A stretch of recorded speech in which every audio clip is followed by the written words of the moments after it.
इस स्टेज में आके हम मकरोनी ऐड कर देंगे। मकरोनी आपने आराम आराम से डालनी है ताकि वो, देखिए मकरोनी आपके सामने देखिए बिल्कुल खुली हुई है, चिपकी हुई नहीं है, अलग अलग है। और आपने इसी का ध्यान रखना है, आपने ऑयल ऐड करना है जब आपने इसको बॉयल करना है, और नमक भी ऐड करना है ताकि मकरोनी में भी टेस्ट आ जाए। ठीक है, इसमें मैंने इस तरह डालती जाऊंगी, उसको मिक्सअप करती जाऊंगी, डालती जाऊंगी, मिक्सअप करती जाऊंगी। यहाँ पे आके जब आप मकरोनी ऐड कर लेंगे, मैंने थोड़ा सा स्टॉक भी डालना है।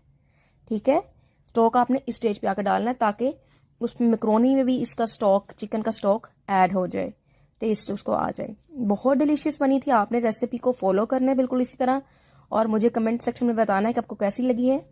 इसके साथ साथ मैं आपको, मेरे चैनल को सब्सक्राइब किया करें, लाइक करें और बेल आइकन प्रेस कर दे ताकि आपको नई आने वाली रेसिपी उस वक्त मिल जाए। अब इस स्टेज में मैंने इसमें टमाटो केचप ऐड कर दिया है।